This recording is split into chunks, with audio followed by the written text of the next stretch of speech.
Assalamualaikum warahmatullahi wabarakatuh. Nama saya Bagas Dwi Purwanto. Kali ini saya akan menjelaskan 3 materi, yakni adalah jenis-jenis multimedia, metode kompresi data, dan adalah yang terakhir implementasi multimedia berbasis internet.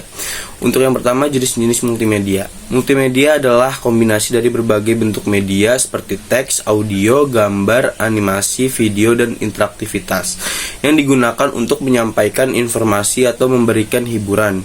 Berikut adalah beberapa jenis multimedia. Yang pertama adalah teks. Teks adalah bentuk dasar dari multimedia yang digunakan untuk menyampaikan informasi secara tertulis.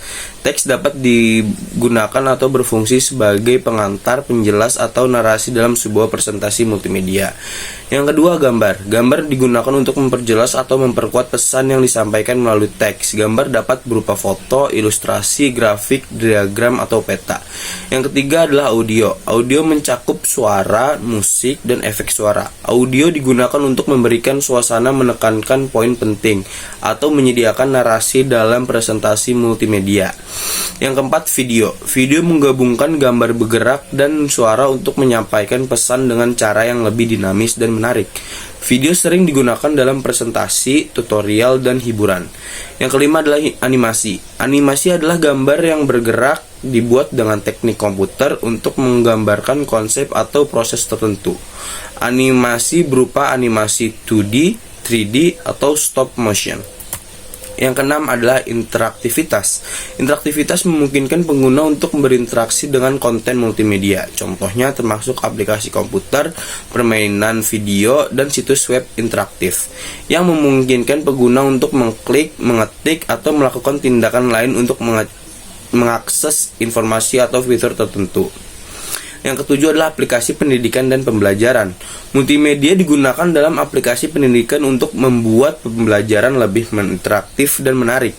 Contohnya termasuk e-learning, modul pembelajaran yang interaktif, dan simulasi komputer.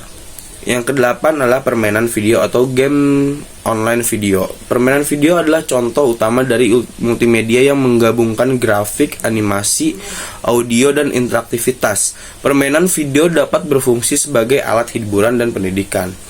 Nah, yang kesembilan adalah situs web. Situs web sering menggabungkan berbagai elemen multimedia untuk memberikan pengalaman pengguna yang kaya dan interaktif. Ini termasuk teks, gambar, video, dan animasi, dan elemen-elemen interaktif lainnya.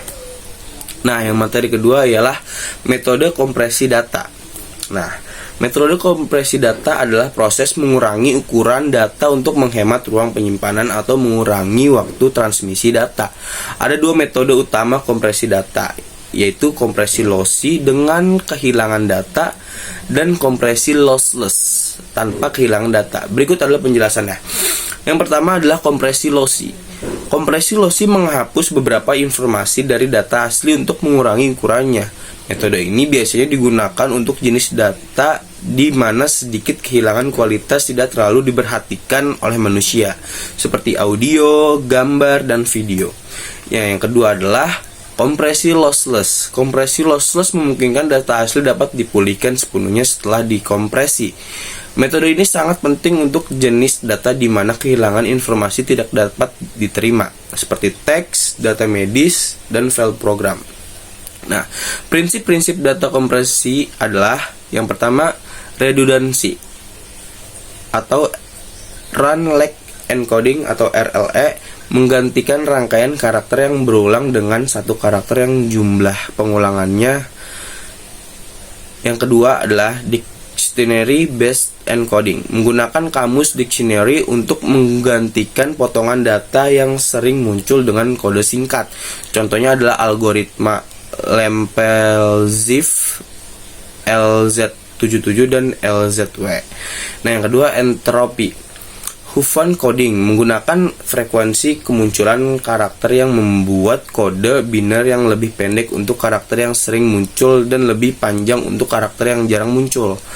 Nah, yang kedua, arithmetic coding, menggunakan rentan nilai yang untuk mewakili data berdasarkan probabilitas kemunculannya.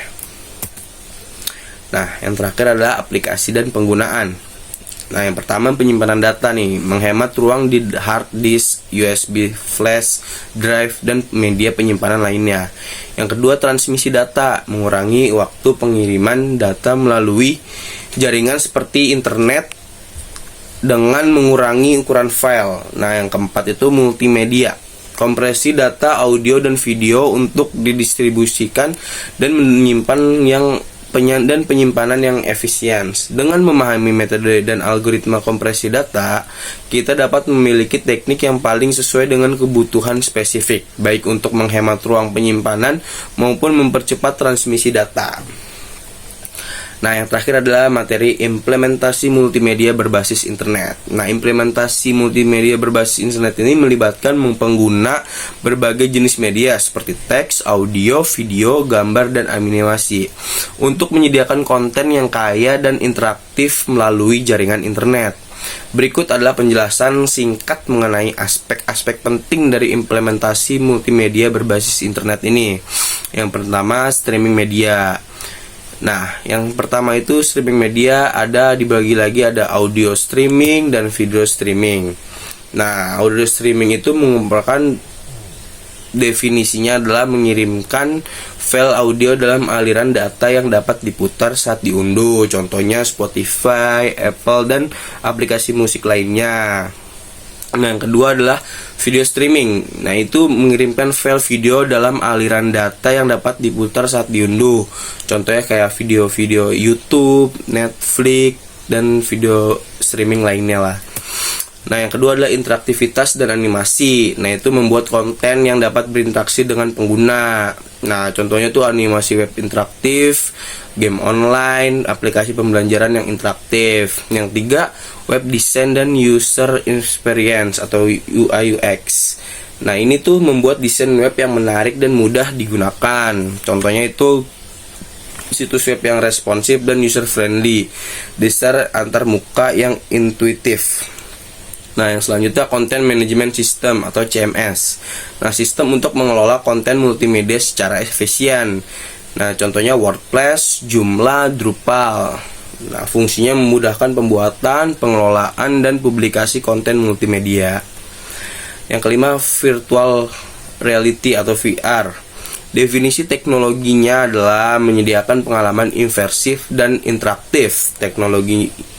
Teknologinya contohnya web VR, web AR, framework seperti Frame atau ARJS. Contohnya aplikasinya berbasis VR berbasis web, aplikasi AR untuk e-commerce. Nah, selanjutnya optimisasi dan kompresi. Nah, ini adalah mengoptimalkan ukuran dan kualitas file multimedia untuk mengurangi waktu loading dan penggunaan bandwidth. Teknologinya adalah kompresi data, kompresi gambar, kompresi video, dan lain-lainnya. Nah, contohnya adalah Cloudflare, Akamai, Amazon, CloudFront. Nah, fungsinya atau manfaat gunaannya mengurangi latency, meningkatkan kecepatan loading, meningkatkan ketersediaan. Nah, selanjutnya yang terakhir adalah keamanan. Nah, melindungi konten multimedia dari akses dan distribusi yang tidak sah. Teknologinya adalah enkripsi SSL atau TLS, Digital Right Management atau DRM, dan Token Authentication. Nah, contohnya pengguna HTTPS, proteksi konten berlisensi. Nah, sekian penjelasan dari saya, kurang lebih mohon maaf. Wabillahi taufiq wal hidayah. Wassalamualaikum warahmatullahi wabarakatuh.